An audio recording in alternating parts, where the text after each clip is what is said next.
everybody, I am so excited today that on our Zing Wellbeing podcast, we are here with nutritionist and naturopath Melissa Larkings. And today we're going to talk about possibly one of the biggest topics that seem to always be there in women's minds, which is weight loss. Definitely. And thank you for being here, Mel. Thanks so much for having me again. I'm really excited. Excellent. So, weight loss, it's such a huge industry. And I think that everybody, whether you're male or female, it's always there, right? It's always talked about. It's in the media. It's on social media. It's a constant thing that everyone is always talking about weight loss. Mm-hmm. And today I really wanted to talk about this subject from a health perspective, because obviously at Zing Wellbeing, we're all about holistic health and well-being, but weight does fall into that as well, because I suppose if you're obese or heavily overweight, that's obviously not good for your health. But also I wanted to talk about if you want to lose 5 kilos, like so many of my friends and people I know, me included, would have said, would love to lose 5 kilos or 10 kilos. But yeah. I guess what I wanted to know as well today is that talk about the health implications of being 5 kilos overweight versus, say, 40 kilos overweight. So let's start with that. If you want to talk to us about the health of weight, I guess. Yeah. Well, obviously there are so many factors involved in weight, and we, like naturopaths, would kind of talk a lot about weight maintenance. And so we have tried to move away from weight loss as a term, or, saying that anyone, it's not my kind of place for me personally as a naturopath to say, I think you need to lose this much weight. It might be more, people definitely come in with those goals, but I would talk more about weight maintenance. So I think the big difference for me between those two terms is what you're explaining, the ability of each individual to maintain a healthy weight. Great, that is weight management. And yes, that may involve losing some kilos at different stages of our life. However, if our goal is to maintain a healthy weight, we move away from a lot of the negativity of weight loss and a lot of the negativity of what diet culture has presented to us for the past, say, 50, 60 years. Like we have ads still, if you scour Google images and type in smoking for weight loss, they used to advertise cigarettes for women to maintain their weight. Or a healthy weight range. And that's because nicotine is an appetite suppressant. So we have had a culture of us thinking that we need to be a certain size, certainly, and, aesthetically presenting in a certain image, and a number of different diet kind of plans. And, it's still happening today. Trendy stuff comes in and out, paleo and intermittent fasting and all these different diets. And what it has created is a diet culture that maybe has a dark side, if you like. Yeah, absolutely. And I think you're right. I think the negativity associated with weight loss is massive. Like I see it a lot. And I think it's that the expectation that we say, we're going to lose this much weight. And then it's, if you're weighing in regularly, weekly or whatever it is, and the scales aren't moving, it can have a hugely negative effect on you as a person as well as other people around you, right? Definitely affects people's mental health, for sure. It makes you feel unmotivated to continue when the scales aren't showing a certain number. I think that we have definitely moved away from the scales, and more people are aware that muscle weighs more. As you get fitter, as you get more muscle tone, you will weigh heavier on the scales. So, like I said from the start, there's so many different factors involved in this conversation. And even as a trained professional, you can still get stuck in the mud with all of the different information and all of the different clinical trials coming out, all the different drugs, all the different diets, essentially, that you can do. And the thing is with that, not any one thing works for every one person. It comes down to like our genetics, and it comes down to where we are in our life. we talk a lot about menopause and postmenopause. Your body and the way that you respond to different lifestyle factors and lifestyle changes will dramatically change as your hormones change, for women in particular. So yeah, we just have to be mindful of all the different factors, and moving away from the scales is always a positive for me.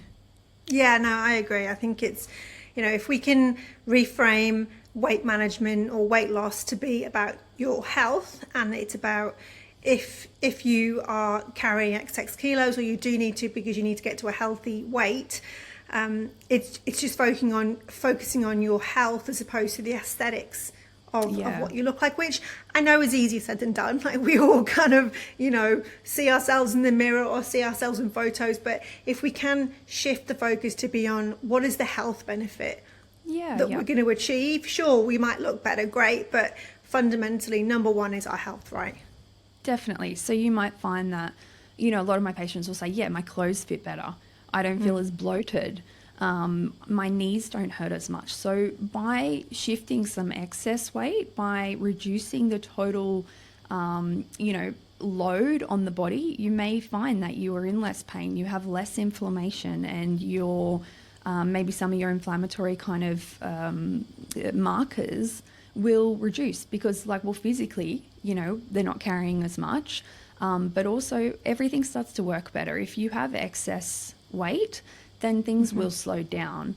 And, we can talk about numbers. We can definitely, I know as humans, we like to parcel things up in like a nice little package. So 5 and 10 and 15 kilos sounds like, nice, but we just kind of pull these numbers out of what our brain, and think that that's the right amount. Like I said, but, when I did CrossFit, I was 15 kilos heavier than I am now. But I was built, so if you have muscle mass, that will weigh more. So it's just about looking at all the factors and trying to work out the best way forward for you as an individual. Yeah, absolutely. So talking about numbers though, like if someone is not doing CrossFit or they're not in the gym and training, and they're kind of looking at their weight and saying, you know what, today I am 5 kilos heavier than I was 12 months ago or 2 years ago. Is that 5 kilos going to have an impact on our health? Well, there's a couple of things. It depends where you carry it. So different, places of weight gain do mean different things. So obviously, if that's muscle mass, great, we're going to move on. If it is weight around your stomach or around your important organs, so like some people get a little donut up a little bit higher underneath their breasts, then we do start to look at that as weight that might impact some other factors like your metabolic health. So weight in particular around that middle torso area is, we call it like heart weight. So it will put pressure on your heart. It will put pressure on your liver, for example. It may start to raise the hormones that control your I guess the way that you kind of feed back to food, and that will put you in a class of what we call insulin resistance. Wow. And that may have the flow-on effect of type 2 diabetes after a little while. So that's scary. Yeah, it depends where you put that weight on. It also depends what kind of weight it is. We as women will naturally have a little bulge around our belly button for a little while, because that is where our estrogen is stored and other hormones, and that's what our male apes look for in their female partners to make sure that they can have their baby and have their offspring, and it's basically saying we're fertile. Obviously, as you move through menopause and into postmenopause, you don't need that little pouch. So it's, that might become a goal for you to kind of move that along. If it's soft and gooey, it's much better than if it's hard. If it's hard, if you see people and they might look like they're pregnant, that hard pregnant belly, but they're not. They could be men, they could be older women, then that's weight that we really worry about, because the hard stuff is, it's difficult to shed, but it also means that you've got fat surrounding your visceral organs, which is a worry. Wowzers. And so I'll come back to that area, but if we're gaining weight on our bums and our Yeah. legs, is that a problem?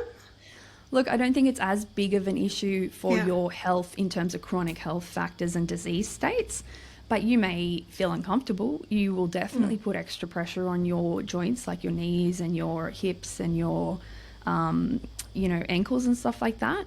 And if your body, as your body kind of changes in those ways, you may find that that changes your whole gait, like how you walk. And that can cause issues as well further down the track.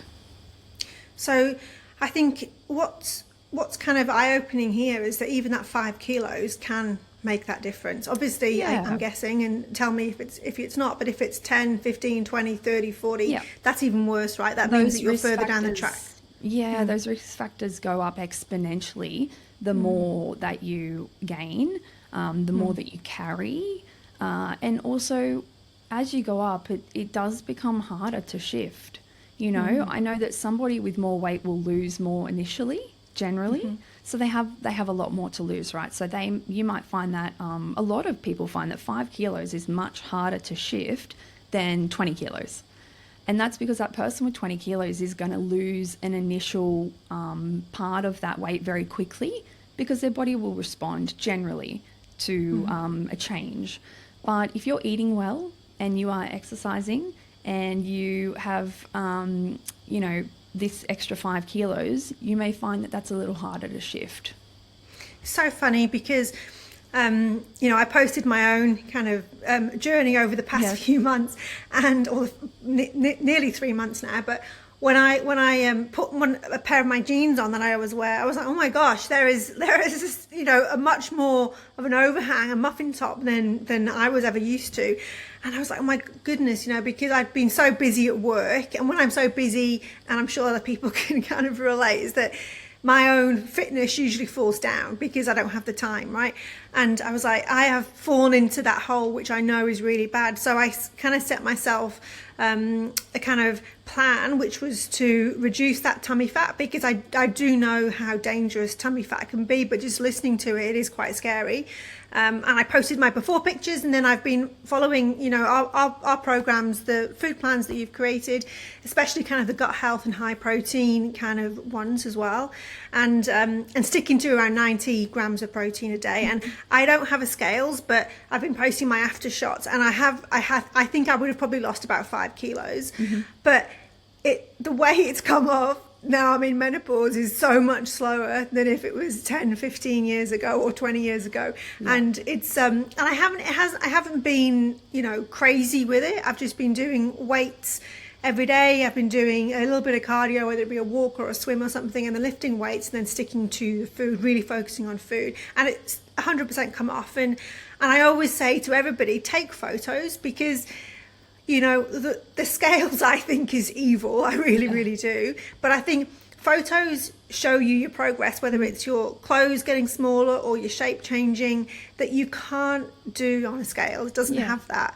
And it's nice to see, I even though it's probably taken me 7, maybe 8 weeks to kind of get to where I am, that time was going to pass anyway, right? Like it's going to happen. So why not focus on your health, so that you can get those results, and you're not punishing yourself, you're not doing anything difficult. But I think that, I think the most important thing is to start focusing on your health straight away. And then if you do small things over a period of time, you are going to see those results, even though it might be harder when you're over a certain age, or, whether it is the last 5 kilos, like you say, which is harder. But what that means for you is that what you've done is created a sustainable weight management plan.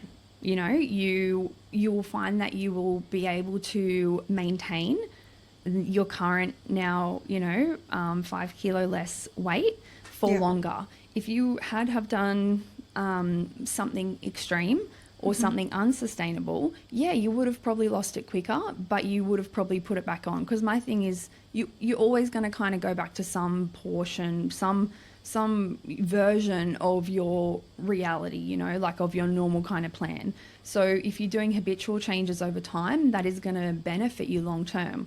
If you don't eat for 2 weeks and you live on, I think there was like a lemon juice diet that I've seen in the health, those you can't live like that. You can't enjoy life. And big part of food and nutrition and diet and all that kind of stuff is joy from sharing, spending that time with your family, especially coming up to Christmas and things like that. So if you do it that way, you've got a sustainable change, which is one of the hardest things that as a nutritionist, you're trying to educate people on and trying to put into place, because people do want a quick fix.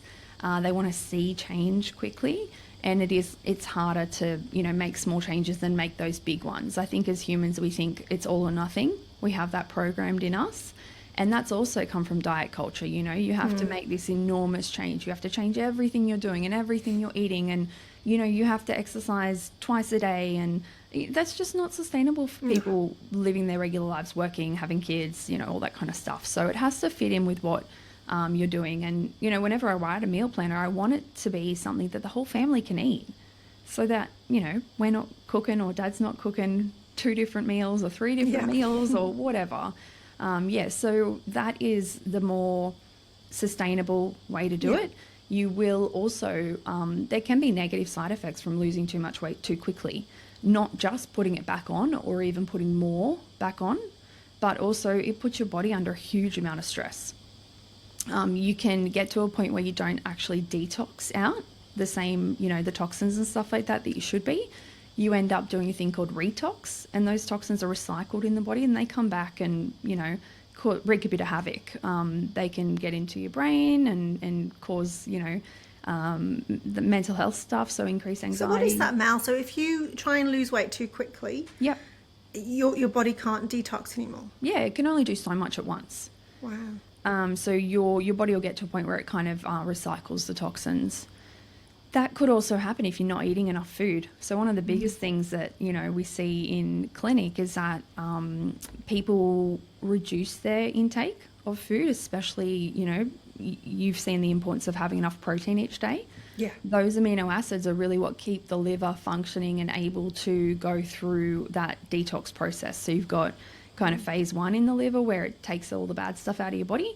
And then phase 2 is where it actually gets it out of the body. So phase 1 kind of collects it, and then phase 2 will get it out. So when there's too much pressure, it will essentially kind of throw that back at you, because it can't go through phase 2. Yeah, wow.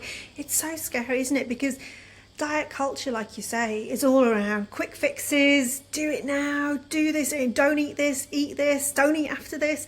And I think that, it is all geared towards fast weight loss, right? And I guess that then feeds into the mental health issues you get when if you don't have fast weight loss, or something happens in life or something, it feels depressing. And I think that, I know it sounds cliched, but it's like going, what is the healthy way of life you can adapt to and change, so that you do lose the weight and get to that kind of healthy weight for your body, but not have all that pressure. Because I think that's what happens, right? Because I'm guessing, with all that pressure, it then leads you to go, I'm not going to eat this, and that's depressing. Because like you say, food is great. I love food. Oh my gosh, love food. But it's kind of understanding your body as well, and understanding what you can have and can't have, and not kind of, embarking on something which is so unsustainable. Like one of my friends actually a couple of months ago decided to go on paleo, and didn't eat any carbs, right? Like it was zero. And I saw them, and for the first 2 weeks they were like, oh my God, anyone who would listen, they were like, this is the best thing ever, I'm losing weight, I feel great. And then 4 weeks later I said, oh, how's it all going? You're still doing it? And they said no, because after around about that 2.5 week mark, they just crashed, and they were depressed, no energy, and they felt awful. And they said they decided that their body needed carbs. They were going back onto carbs. And I was like, it makes sense to me that you wouldn't just cut out a whole food group. And carbs are great, right? Like, when I crave comfort food, I'm always craving like pasta or something like that. But I understand you've got to pair it with good proteins and veggies, and stuff like that. But I think it's hard, because people do get fixed on something. And even if, you know, you go on whatever it is, you go on for 2 weeks and you lose, you know, a few kilos, if it's not something that you can stick to, you'll just bounce back right up as well, won't you? Yeah, totally. I mean, there's 3 macronutrients, you know, carbs, carbohydrates, fat, and protein. You can't just cut one of those out. Like, you know, it's not how we have primitively or ancestrally been kind of programmed genetically to function. If you don't have carbohydrates, you will not be giving your bacteria in your gut any food. So carbohydrates are prebiotics. There's different types of carbohydrates, there's different types of prebiotics, there's different types of fiber, but they all are carbohydrates. You know, like, so you cut that out, your microbiome will run out of food. It will then, you know, there's a prebiotic effect, that's the food for the probiotics, and then they produce a postbiotic. And that metabolite is super important for inflammation in the body. It's like short chain fatty acids and stuff like that. And your mental health. If you don't produce enough, say there's one called butyrate, it's like a byproduct that they produce, then your mental health will suffer. It's crazy. I think I read somewhere last year that the average woman by the time they're 50 has done something like 300 diets or something like that. Oh my gosh. What's the effect of, you know, yo-yo dieting, up down on our metabolism long term for our health? Because, like, you know, I think it's one of the most common conversations women have when they get together. They talk, oh, what are you doing, what's this? And it feels like all of us go up down. So what is the health dangers of that? I think that mostly what we know is that you're creating a space where your body will stop responding to those changes. Right. You know, the more yo-yo diets you do, the less and less they will work. And then when, you know, a nutritionist or someone like me tries to come in with like a sustainable meal planner, it will just take longer and longer for that to work. Like, as if I was to compare it with someone who hadn't done those diets. But so can you fix it long term? So if Yeah, someone's listening and totally. going, that's me. Yeah. They can. It'll take longer. Yeah, you've kind of you've wreaked a bit of metabolic, kind of like Chaos. Yeah. So you've sent a lot of different messages to your body, and so that will confuse it over time. What we know is that even if you change your diet from a diet that had a bit of processed food in it and wasn't like the best to a healthier diet, even that still puts stress on your body. So your body has to have time to adjust and, you know, learn what's going to be coming in and what's not. And a big part of this is like a naturopathic kind of philosophy, that your body has to be safe, feel safe, right? And this is a primitive thing from when we were cave women, and if we didn't have a cave and we didn't have food, then certain things would be switched off in your body to protect you. That includes your fertility. So if your stress hormones are up, your sex hormones are pushed down, and it's like a bit of a seesaw. It's the same with our metabolic health. You know, your body will naturally switch off your thirst mechanism if it hasn't had water for a little while, assuming that there's no fresh water available. And for you to go and find that fresh water, you need to be able to concentrate and not be like just obsessed with thirst. So that communication gets switched off. It's the same with our appetite hormones. So if you don't eat for a long time, you probably won't feel hungry, or you won't get the normal signs of hunger like in your tummy. You might get a headache, you might get anxiety, you might get shaky, you might get panicky, all those kind of things, but you might not associate it with the fact that you haven't had food coming in. So you just, like you said, you're wreaking metabolic chaos. You're confusing your body. It doesn't know what to release in terms of its appetite, digestive hormones, its metabolic hormones. You can cause a lot of issues by doing that. In saying all of that, yes, we can repair it. Yes, it can get fixed, and it's about, like what you've done, it's about really small, sustainable changes over time and being patient. And I know that's hard when you don't feel well. Yeah, absolutely. But I think that, you know, heaps of people say, oh, what am I doing? What have I done? And I just keep it really simple. Like, I think that since, launching Zing Wellbeing, I mean, obviously I had a good understanding of health before, but I would say it's gone from here, like up to here.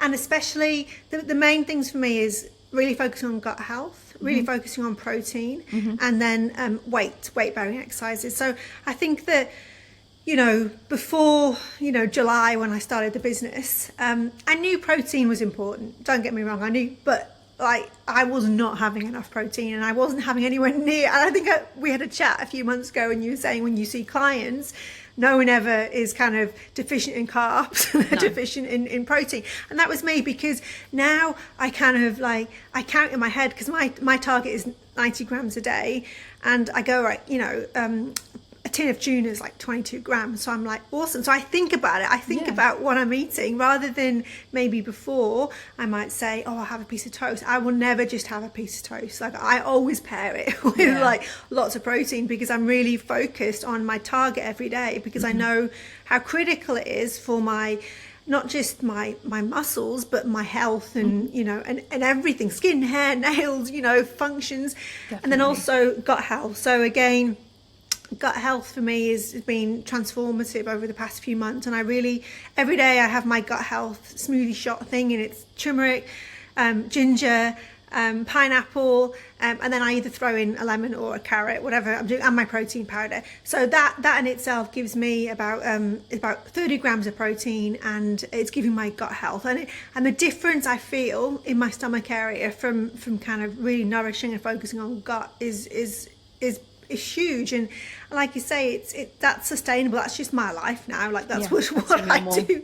Yeah, it is every day. And even like my kids, because I always use my blender, and then say if I'm making spaghetti bolognese, I always blend up the sauce in the blender, and they're like, oh, make sure you've washed out your horrible drink that you have, because we don't want that in ours. And I'm like, oh boys, come on. But it's just part of my life. And I think that that's what I say to everyone, is just that, make it sustainable, really focus on protein, because as we get older and we need more protein, right, especially women, and I just see everything more from that health perspective. And obviously I've been posting my visual, because the visual is a reflection of what's going on internally, so you can see, and I can see as well. But I'm going to do my cholesterol test hopefully this week, just to see how that's affected that, because I've given it a good kind of couple of months of doing this, to see as well as what's happening inside as well. But I think that what I wanted to talk about as well is, obviously there's just an explosion in the world of weight loss medication, and it's everywhere. Like, I don't know if you see it, I must get served ads all day, every day about it. We get people asking about weight loss medication, and everyone's talking about it, because up till probably a year or 2 years ago, or maybe a year, I'm not sure the exact, it wasn't commonly available, and now it is everywhere. And it is expensive, but it basically stops someone's appetite so they don't eat. However, when you're not eating, you're not getting those nutrients. I've seen lots and lots of women with the side effects of their hair's coming out, their skin is just dull and sagging, and they have no energy. And this is all because they're not eating right. So I think that it's really important that if you are doing weight loss medication, and no judgment, everyone does what they want to do, it's really important to understand and to know the side effects if you're not intaking that protein and nutrition, right? So so much there. Sorry. No, it's okay, it's good. So we as naturopaths always are working with pharmaceuticals. It's what we do. It's a part of modern life. The thing to remember is, if you are on any kind of appetite suppressant, and it may not be a weight loss drug, it may be another drug. Sometimes people, can't eat on, or find that their appetite is suppressed by an antidepressant, or you have had surgery, some kind of banding, or, that kind of surgery to achieve your weight loss goals, because, at some point you do sometimes have to make what is maybe considered a more an extremer decision if you haven't been able to shift that weight. And, you know, I said at the start, there's so many factors to weight, and one of them can be emotional. So if you've had a great amount of trauma, or you've lost a baby, or, you know, something awful, your body will have gone under such an enormous amount of stress and grief that you may never shift that weight no matter what you do. So, you know, it comes back to that primitive, I'm not safe. I am not going to let go of anything. I need to hold on to it in case, you know, it's always in case there's starvation, in case I can't find a cave. We're just wired like that. So if you have had to do something that's a little bit more outside the box, you know, when I say that, I'm saying diet, exercise, lifestyle measures weren't enough, then it is really important that everything that you are able to eat becomes incredibly nutrient dense. And we speak a lot in the naturopathic world about nutrient density. Each food has its own nutritional profile. Some of them are very low. So something like white rice, it doesn't have a lot of nutritional value. It's something that I kind of call a fluff ball in the body, or like, you know, a filler. It's fine. It's a carbohydrate. It's okay. You know, you can get brown rice. It's a little lower GI. Rice is okay, but it's not going to give you any real essential nutrients. It doesn't have protein. It doesn't have fat. It's just a carbohydrate. When we talk about nutrient dense foods, we're talking about foods that can kind of cross over the 3 macronutrients, and or they've got a really high amount of micronutrients. And when I talk about micronutrients, that's like our iron, you know, B vitamins, zinc, all those different things. So when you can't eat a lot, everything you eat has a bit more pressure on it to become, you know, really good, because you need it to serve you. So if you have had like a lap band, and then you would know that you are often prescribed a shake. And that shake is so that you, if nothing else, you are getting the protein and the vitamins that you need to be, to live, like to, you know, continue on. It still is not enough on its own, but, you know, and you can use the zinc protein shakes for that. It can be any protein shake. But yeah, like that's the kind of thing. The smoothie or the protein shake is going to be a really nice, easy way to get nutrients in. There's a few reasons why all this happens. The drugs will have an effect on your microbiome, and so will surgery. So you will have a die-off effect. So you will lose a bit of your gut bacteria, right? And for you, you know, you mentioned before, you're doing your gut bacteria and you're doing your protein. You could eat protein till the cows come home, but if you don't have the right makeup of bacteria, your body can't use it. You know, you'll use a bit, but it can't break it down, it can't absorb it, it can't do what it needs to do. So the bacteria is and really that's the important. same with all food, right? If if your gut's not there, it doesn't matter if you're sitting there eating the most perfect diet. If your gut's not right, you can't absorb it. Definitely. And it's the same thing if you're not eating enough food.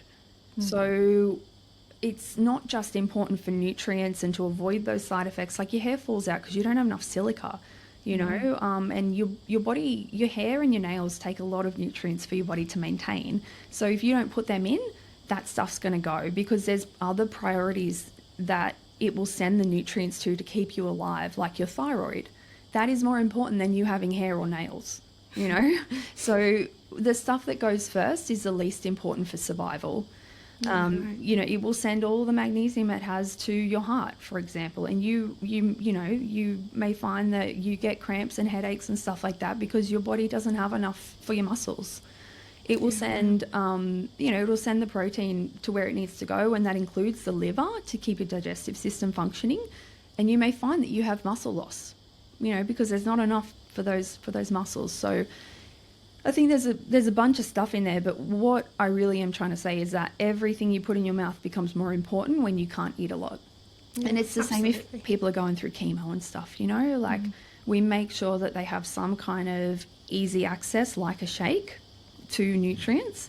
And then everything else is like a, you know, really small serve of like fish and broccoli and, you know, like these little baby serves, but you don't really see bread and rice and those kind of fillers in a post-bariatric surgery meal plan, or, you know, that kind of thing, for those reasons. Yeah, no, it's fascinating, and I think that, you know, that's why obviously we launched the 800 to 1,000 calorie meal plan for women who were on weight loss meds or had surgery, so that, you know, because we try at Zing Wellbeing to reach and service all women, no matter where you are, no matter what your journey is. And I think it is important, especially I've spoken to an awful lot of people who have suffered side effects and they don't know what to eat and how much to eat. And like you said, that nutrient dense food is absolutely critical, you know. So I think almost that more important than for you or me, who could eat some rice but still have the full steak. Yeah, you know, like it almost becomes more important for them that they just have that steak first, you know, and see how much room they got left. But yeah, exactly. You and I could maybe get away with it a bit longer or a bit better because we have the space and we have the digestive capacity and the appetite hormones and all that kind of stuff still regulating. Yeah, no, it's amazing. So I think that, you know, I think it can be hard, I think, for women, because a lot of women now think, if I have got weight to lose, I have to use medication because everywhere. But I think it's really important to remember, for decades, hundreds of years, you know, people can lose weight without using weight loss medication. A, it's very expensive. B, we don't really know the side effects long term. And C, as I'm sure you will testify, like when we do something in our body which affects the balance of hormones and hunger hormones, things like that, it can have other effects right across our body. So I think it's really important for everyone who, you know, if is listening to this and going, I do need to lose weight, whether it's 5 kilos or whether it's 10 or whatever it is for your health, you don't need to do weight loss medication.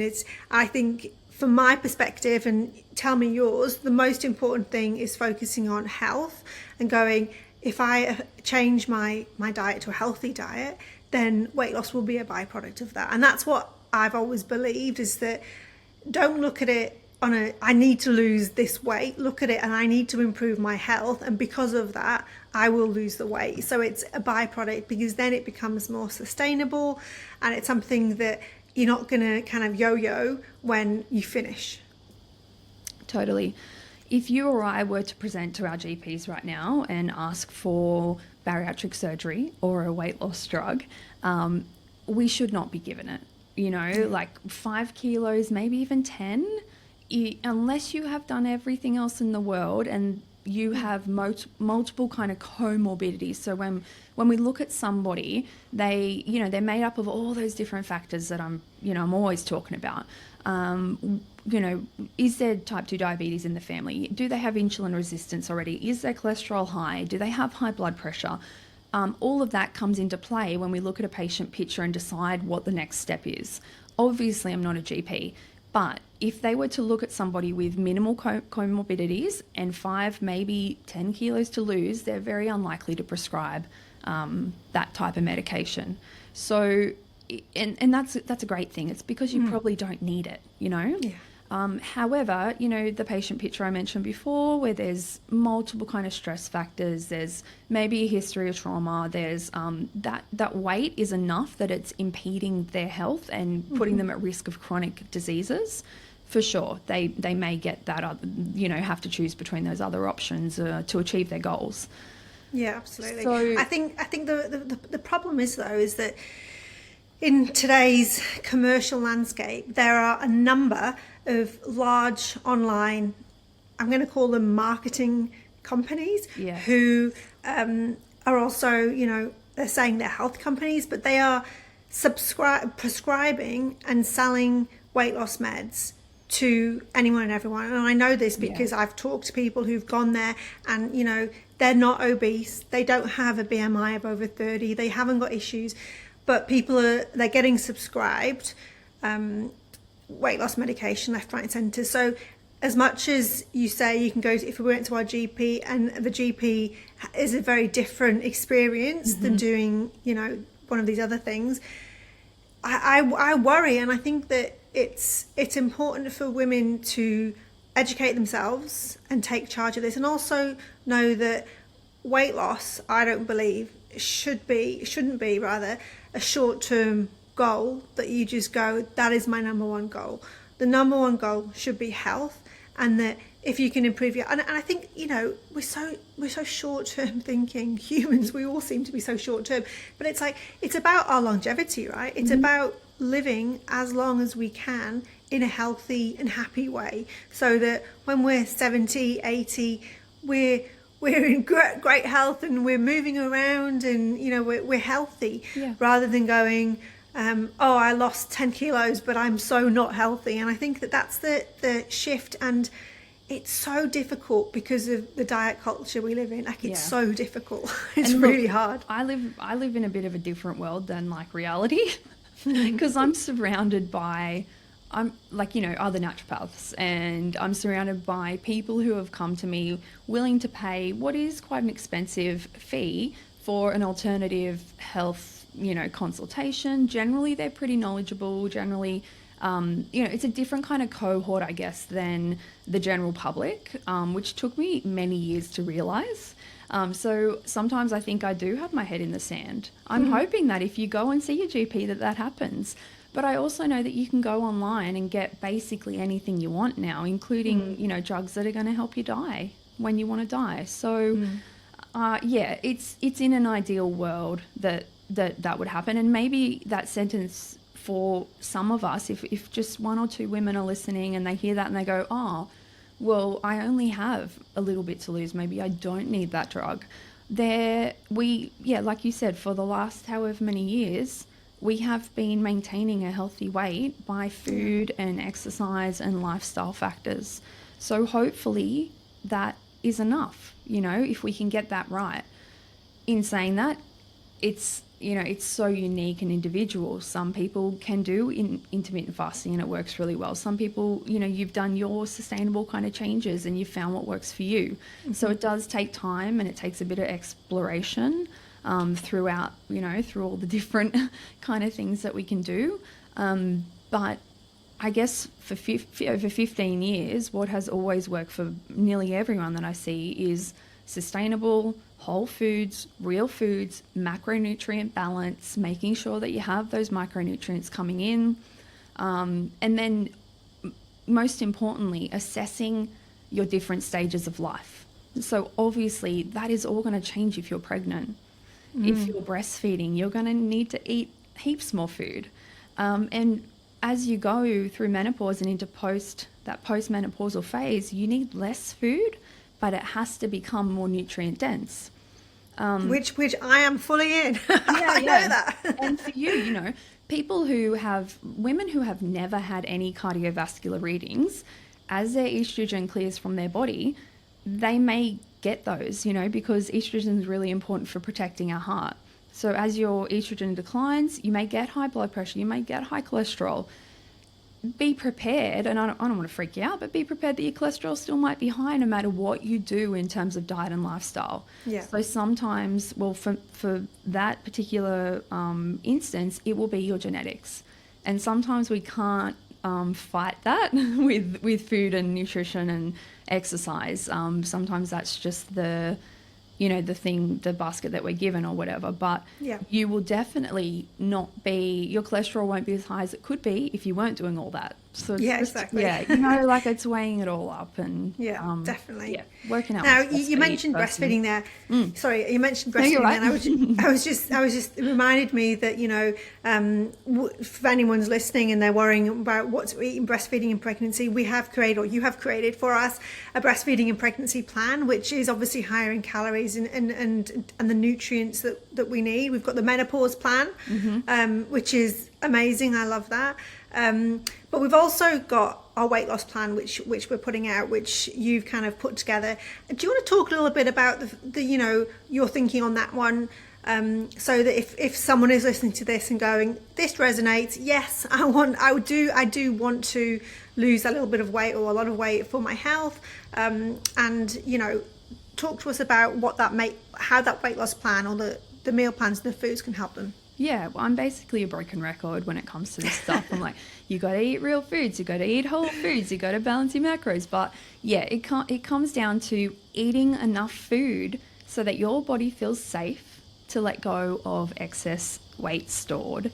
And that is very, very important when it comes to shedding excess fat. But it's also really important for, I guess, the nutrients that you require to lose weight need to be coming in through the diet somewhere. So there's specific things that your liver needs to be able to then process that, those stored, kind of fat cells coming through. Like, for example, somebody who has gone through multiple rounds of IVF, right? Those hormones, those drugs will be stored in their fat cells. So if you are then wanting to lose some weight, you have to be aware that whatever has been stored in the fat will be released. And so you need to have enough nutrients for your liver to then be able to do that phase 1, phase 2, take it out of the body, and then you'll see that change, I guess, physically. The plan that we've written is like all of our Zing Wellbeing plans. When I say whole real foods, that may be like you might be thinking, well, what else is food? What do you mean, Mel? But not all foods that we see and have at home or can buy are actually food. Some of them, have very much been created. And something that I'm always doing, like with every weight loss patient, with anyone who wants to do like a bit of weight maintenance, it's number 1, getting enough food into them, and number 2, making sure that food is actually kind of food. So if you look at margarine, for example, that's probably my best example. You Google how did they make margarine, look at the brown disgusting goo that it was and what they have to do to it to kind of make it yellow and pretty. It's going back to butter.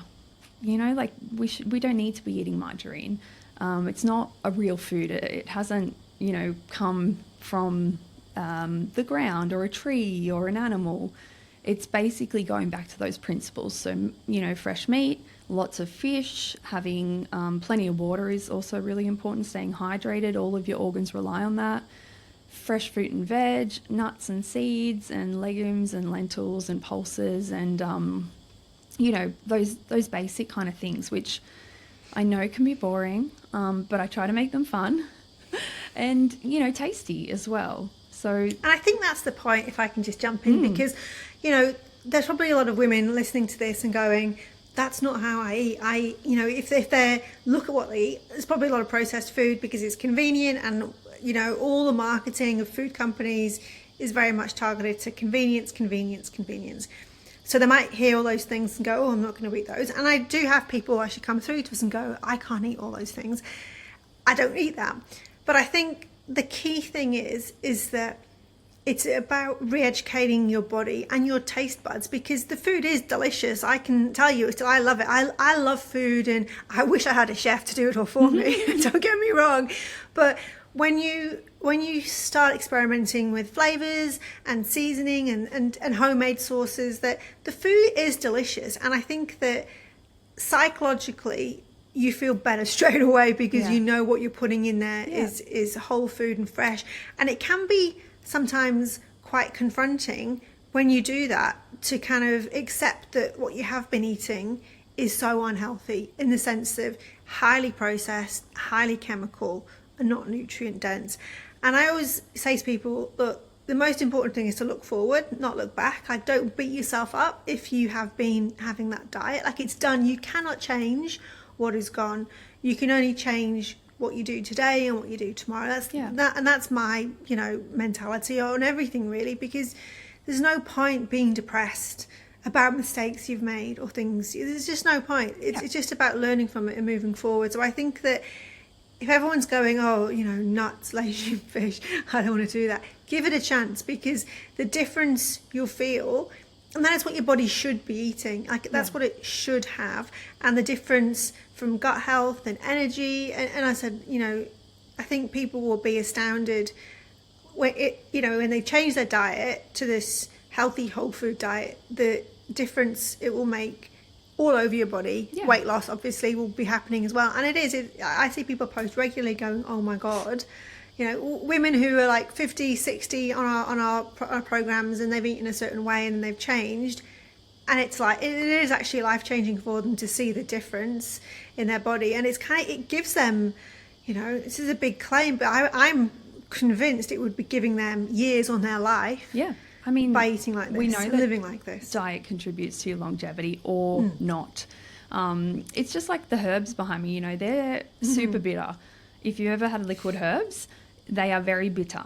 But they are. yes, the longer you have them, your taste buds will adjust. And something that we know about sweet taste buds, you can read something like Sweet Poison by David Gillespie, or look at that sugar stuff, which was done in Australia. Your sweet taste buds will be encouraged, and you will actually grow more if you eat sweet food all the time. So you'll need more and more to satiate those sweet taste buds. You can it's never too late. Like if you've been eating whatever, I don't believe in good and bad foods, but I do believe that some foods that are presented as foods are not foods. I call them faux foods. If you've been eating some faux foods, and like not the good kind of faux soup, but the bad. I was going to say, the X, not the PH one. No, the faux with the X. It's never too late, and your taste buds will adjust, and your system will adjust. And some people can't eat legumes and lentils to start with. They have to really build up that ability to digest those plant based kind of proteins and foods. If we haven't genetically had them, we haven't grown up with them, if you grow up as a vegetarian, you're probably fine, but your microbiome will need to shift to be able to digest it. In saying that, you don't have to eat fish. I never make anyone eat fish that doesn't like fish. There's lots of options. I have vegetarians and vegans, so it is possible to do it with whatever food you actually like. And the food that you like is your body's way of talking to you as well. So we don't want to force you to have anything that you don't want to eat or that you don't like to eat. There's always options. So yeah, it's just about working it out. And we do help them at Zing, I see all the posts and I reply when I can, and I see that the girls that you have on there are always replying and trying to help and have great ideas and stuff like that. So that's what we're here for. Yeah, absolutely. Well, look, this has been so interesting. Like I said, I think it's probably one of the biggest topics in the world, weight loss, what we look like. But I think if we can reframe it to, our health, and then the byproduct, obviously the weight is going to come off, but it's more about kind of that long-term health. So hopefully, for women who are kind of in that space right now, wanting to lose some weight, hopefully this has really helped them. We have so many resources on our website, so many meal plans, so many recipes, so many new tools coming all the time as well, that can really help you get your health back in the number one focus. Because I think all of us as women, especially, if we've got kids, we put ourselves down the bottom of the list of priorities, and I've been guilty of that many times. And I think it is almost a mindset change to change that and put your health at the top, because if you're not healthy, you're not going to be in the best kind of health and mood and energy for your kids, and plus there's going to be long-term side effects for your health and longevity if you don't. So it's just trying to make, even me now, like I know my issues, which I work too much. I'm a workaholic. And when I get into my swing of things, I'm like speed demon doing all these things. And I'm always, the worst thing is when I get like that, it's pulling myself away to go and exercise and do stuff. But I know that about myself. So I'm making sure I set an alarm every hour to get off my butt and go and do some squats and do things. Like I make myself do it because I know my issues. It's good. Yeah. And to eat, some of us just work through, or we have little kids at home. And the thing that I see the most with my new mums is they feed their kids such good stuff. And then I'm like, so, but are you eating that? And they're like, oh no, I just make it for my kid, So yeah, we gotta feed ourselves as well. Totally. Absolutely. Well, look, this has been so fascinating. Thank you so much, as always, for your fountain of knowledge that you have. And hopefully this is going to help lots of women who are listening. Thanks, Mel. Yeah, my pleasure.